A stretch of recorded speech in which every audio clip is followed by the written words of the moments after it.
Γεια σας φίλες και φίλοι, συνεχίζουμε στην ενότητα πολιτισμός. Πάμε να δούμε τις επόμενες ερωτήσεις, ελπίζω να δουλέψει αυτό. Είμαι λίγο πιο άνετη όταν κάνω πολιτισμό γιατί είναι η ειδικότητά μου. Όπως έχουμε πει, η θεματική ενότητα πολιτισμός περιέχει 70 ερωτήσεις. Χωρίζεται σε δύο μέρη.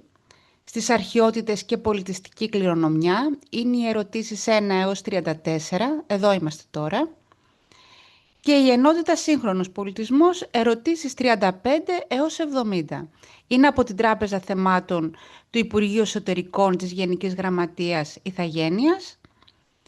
Και πάμε να δούμε τις ερωτήσεις. Έχουμε κάνει από το 1 έως την 7.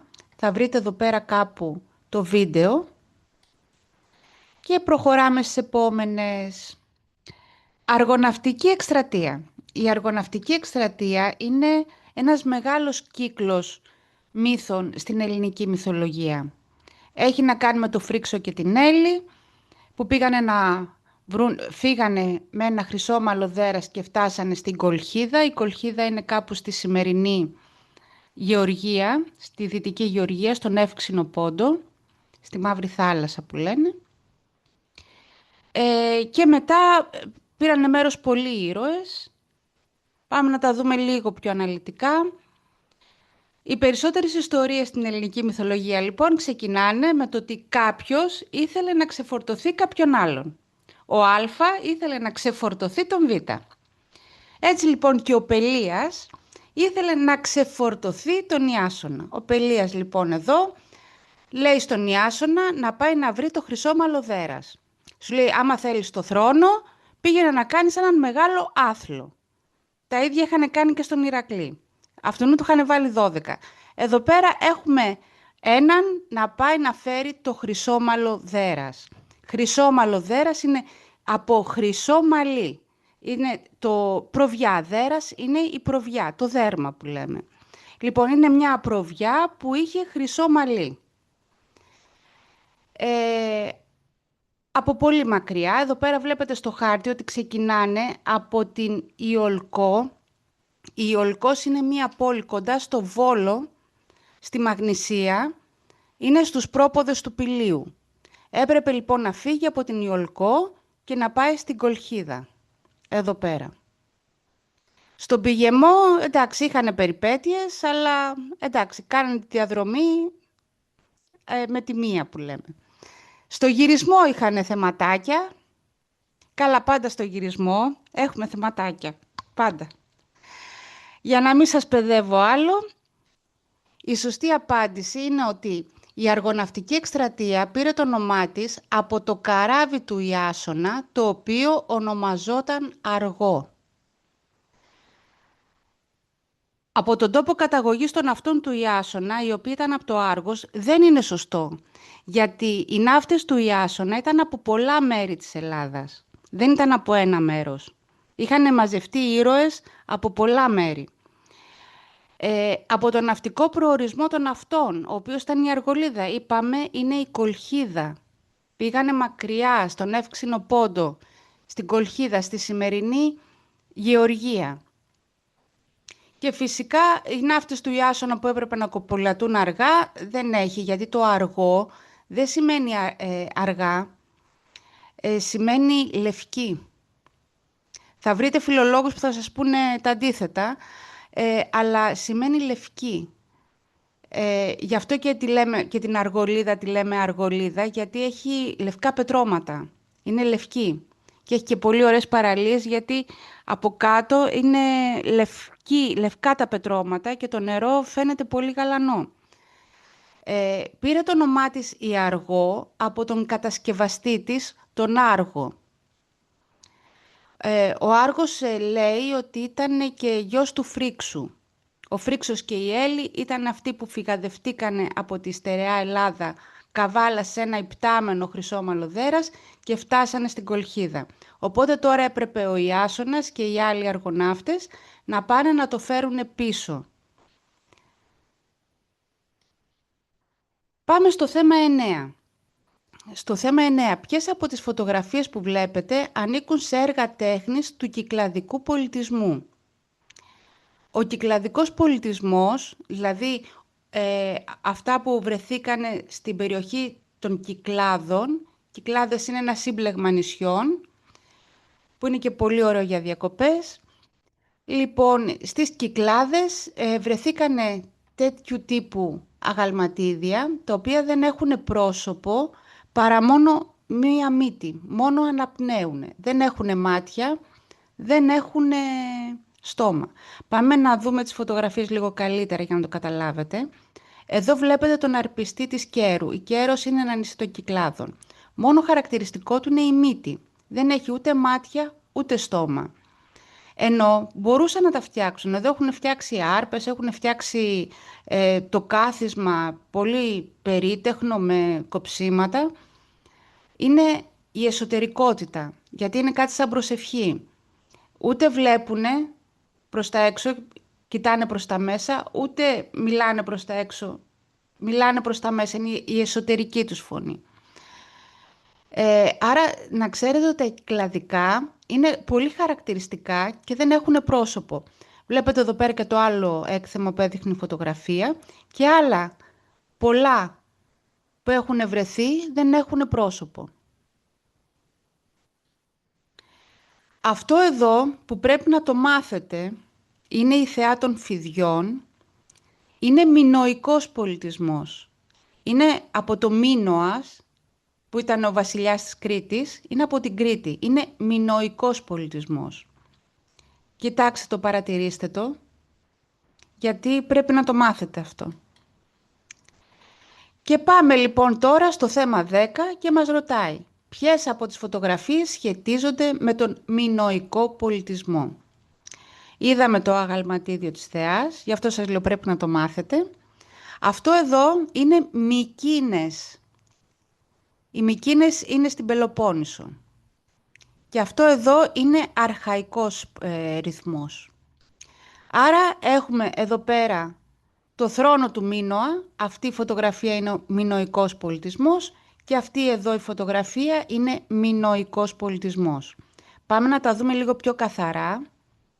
Εδώ βλέπετε το θρόνο του Μίνωα και εδώ πάλι τη θεά των φιδιών. Κρατάει τα φίδια. Έχουν πολύ διακόσμηση τα μινωικά ευρήματα. Βλέπετε εδώ πέρα είναι ζωγραφισμένα λουλούδια, πουλιά, έχουν χρώματα. Ο θρόνος είναι σκαλιστός, είναι μαρμάρινος, αλλά έχει ένα ωραίο σκάλισμα γύρω-γύρω και εδώ πέρα βλέπετε στα καθίσματα. Και εδώ πέρα το φουστάνι της θεάς είναι πολύ έτσι περίτεχνο. Και εδώ πέρα το μανικάκι, η κόμωση. Η Κνωσσός βρίσκεται στην Κρήτη, πολύ κοντά στο Ηράκλειο και μαζί με τη Φεστό, τα Μάλια και το Ζάκρο είναι από τις 4 περιοχές της Κρήτης στις οποίες αναπτύχθηκε πολιτισμός κατά την αρχαιότητα. Πάμε στο θέμα 11. Είναι 4 προτάσεις τις οποίες πρέπει να απαντήσετε ποιες είναι σωστές, ποιες είναι λάθος. Πάμε να τα δούμε ένα-ένα. Ο Ποσειδώνας ήταν ο θεός της θάλασσας. Είναι σωστό. Βλέπετε εδώ πέρα τον Ποσειδώνα, έχει και την τρίαινα, με την οποία τρίαινα έχει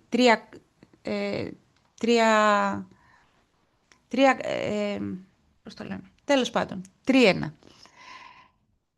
Είναι το σύμβολό του και με αυτό χτυπάει τη θάλασσα, το νερό και αυτό φουσκώνει και γίνονται οι φουρτούνες. Το θέατρο Ηρώδου Αττικού βρίσκεται στην Αθήνα. Σωστό. Είναι σωστό. Βρίσκεται κάτω από την Ακρόπολη. Είναι αυτό εδώ το θέατρο που βλέπετε. Αυτή εδώ είναι η Αθήνα. Είναι ένα ωραίο θέατρο. Εδώ πέρα αυτά που έχουν μείνει. Εδώ είναι η σκηνή. Εδώ τα αρχαία θέατρα ήταν αμφιθεατρικά. Έτσι. Έχουν αυτό το αμφιθεατρικό. Το λέμε Ηρώδιο. Λέμε πολύ θα πάω στο Ηρώδιο. Είναι το θέατρο του Ηρώδου του Αττικού. Το Ηρώδιο.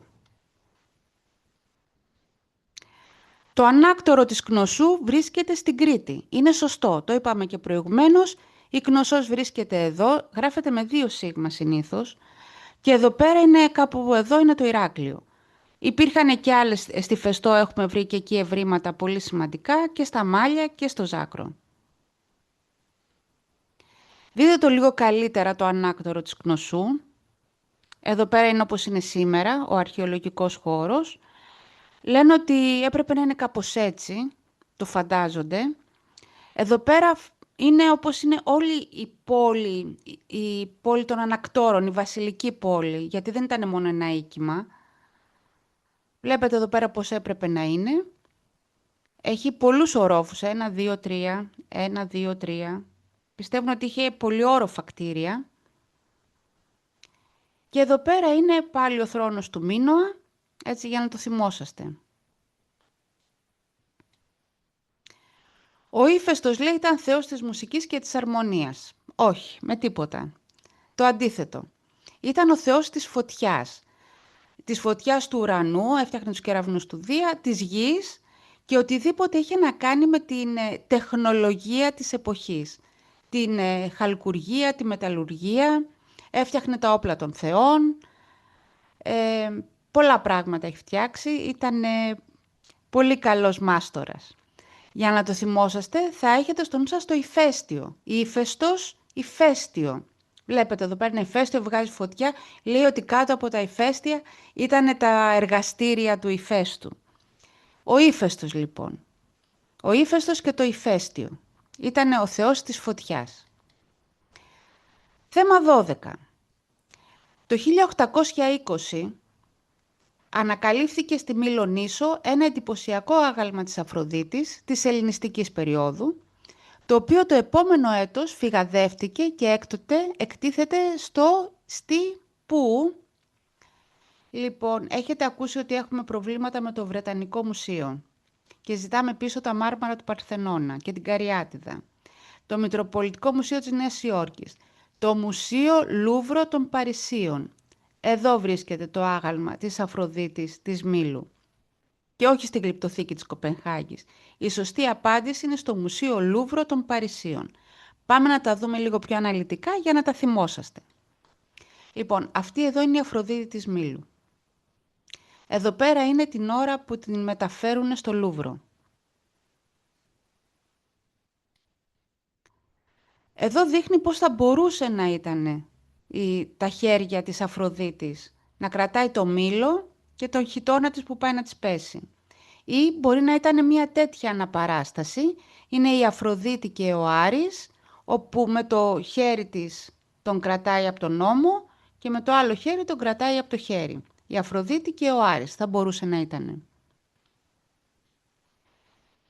Τώρα, για να κάνουμε και μία σύνδεση με το θέμα 3 που έχει παρόμοια ερώτηση. Τη νίκη της Σαμοθράκης. Η νίκη της Σαμοθράκης και η Αφροδίτη της Μήλου είναι στο Μουσείο Λούβρο στο Παρίσι στη Γαλλία. 2 σπουδαία αγάλματα. Η νίκη της Σαμοθράκης, αυτή με τα φτερά, είναι νίκη με φτερά και έτσι με ορμητικότητα, και η Αφροδίτη της Μήλου χωρίς χέρια, τα οποία βρίσκονται στο Μουσείο Λούβρου στο Παρίσι στη Γαλλία. Τώρα θα ήθελα να σας προτείνω να επισκεφτείτε το Εθνικό Αρχαιολογικό Μουσείο της Αθήνας και να δείτε την Αιγυπτιακή Συλλογή. Το μουσείο αυτό είναι τεράστιο, μία μέρα δεν φτάνει, ένα-ένα τα πράγματα. Ας πάτε να δείτε την Αιγυπτιακή Συλλογή. Γιατί εμείς, επειδή είμαστε πονεμένοι από την αρχαιοκαπηλεία, αυτοί που καπηλεύονται, τα αρχαία, αρχαιοκαπηλεία, είναι η αρπαγή των αρχαιοτήτων μας. Και όταν γίναμε ελεύθερο κράτος μετά την Επανάσταση του 1821, προσπαθούσαμε να σταματήσουμε τη διακίνηση αρχαιοτήτων από την Αίγυπτο. Δηλαδή τα έκλεβαν από την Αίγυπτο και προσπαθούσαν να τα περάσουν από την Ελλάδα. Και εμείς σταματούσαμε και τα επιστρέφαμε πίσω. Γι' αυτό τόνισα το 1820 η Αφροδίτη της Μήλου φυγαδεύτηκε. Την αγοράσανε. Οι Γάλλοι την αγοράσανε από το τουρκικό κράτος. Γιατί δεν είχε γίνει ακόμη η Επανάσταση το 1820, κάναμε το 1821. Τέλος πάντων, εμείς προσπαθούσαμε να σταματήσουμε τη διακίνηση αρχαιοτήτων από την Αίγυπτο και έτσι οι Αιγύπτιοι το 1893 μας δώρισαν μία συλλογή πλήρης που καλύπτει όλες τις περιόδους του Αιγυπτιακού πολιτισμού από τα 4.000 χρόνια π.Χ. μέχρι το 311 μετά Χριστόν, μέχρι το τέλος της ελληνιστικής περίοδου δηλαδή. Και φυσικά μαζί με άλλες δωρεές, μικρές και μεγάλες, έχουμε την καλύτερη και πλουσιότερη συλλογή αιγυπτιακού πολιτισμού. Είναι σε δύο αίθουσες, δύο μεγάλες αίθουσες. Στην αίθουσα 41 είναι από το 4.000 π.Χ. έως το 1070 π.Χ. που έχει να κάνει με την καθημερινότητα, με τη λατρεία, τη μαγεία που είχαν τότε. Θα δείτε και κάτι ματόχαντρα που είχαν, την τέχνη, τη θρησκεία, τα ταφικά έθιμα. Τα ταφικά έθιμα είναι σπουδαία για κάθε πολιτισμό. Και στη δεύτερη αίθουσα αυτή εδώ έχει μέχρι το 311 μετά Χριστόν, έτσι. Είναι μια πολύ σημαντική περίοδος, έχει σαρκοφάγους, έχει ταφικά αντικείμενα, έχει μούμιες. Δεν έχουμε τη μούμια του Τουταγχαμών. Μας έχουν δώσει τα δεύτερα και τα τρίτα. Αλλά είναι πλήρης η συλλογή και δείχνει όλο του τον πολιτισμό και ο επισκέπτης μπορεί να μάθει όσα πρέπει να μάθει, χωρίς να τα σπουδαία εκθέματα, ξέρω εγώ. Αλλά έχει τα πάντα. Και μούμιες ζώων, γιατί τα αρχεύαν και τα ζώα τους. Τους θεούς τους, τα αγάλματά τους, στοιχεία της καθημερινότητας. Είναι πολύ ενδιαφέρουσα συλλογή. Και θα μπορούσαμε να κάνουμε και εμείς το ίδιο. Να πάρουμε κάποια σπουδαία εκθέματα που έχουν φυγαδευτεί και να τους δώσουμε πλήρεις συλλογές του ελληνικού πολιτισμού, ώστε να μπορούν να εκθέτουν στα μουσεία τους και να μαθαίνει και ο κόσμος που δεν ζει στην Ελλάδα για τον ελληνικό πολιτισμό. Πιστεύω ότι μπορούμε να το κάνουμε. Μια καλή ανταλλαγή. Τίμια ανταλλαγή. Λοιπόν, υπάρχει στο κανάλι και η λίστα αναπαραγωγής με τα 50 θέματα κατανόησης προφορικού λόγου για όσους ενδιαφέρονται να δώσουν εξετάσεις για την ελληνική ηθαγένεια. Έχει ολοκληρωθεί αυτό το κομμάτι. Είναι δωρεάν και ελεύθερο στο διαδίκτυο βέβαια. Και έχω φτιάξει και μερικά quiz για να έχετε ευχάριστη μάθηση. Κάτω από τα βίντεο στην περιγραφή βάζω κάποια quiz όποτε μπορώ. Λοιπόν, αν έχετε απορίες, έχετε ερωτήσεις, γράψτε στα σχόλια κάτω από αυτό το βίντεο. Όπως σας είπα, υπάρχουν quiz και βέβαια είναι ελεύθερα να τα κοινοποιήσετε σε όποιον ενδιαφέρεται. Κάντε και κανένα like, με βοηθάει, έτσι τα βλέπω και παίρνω κουράγιο να συνεχίσω. Σας ευχαριστώ πολύ που παρακολουθήσετε και σας εύχομαι καλή επιτυχία στις εξετάσεις σας.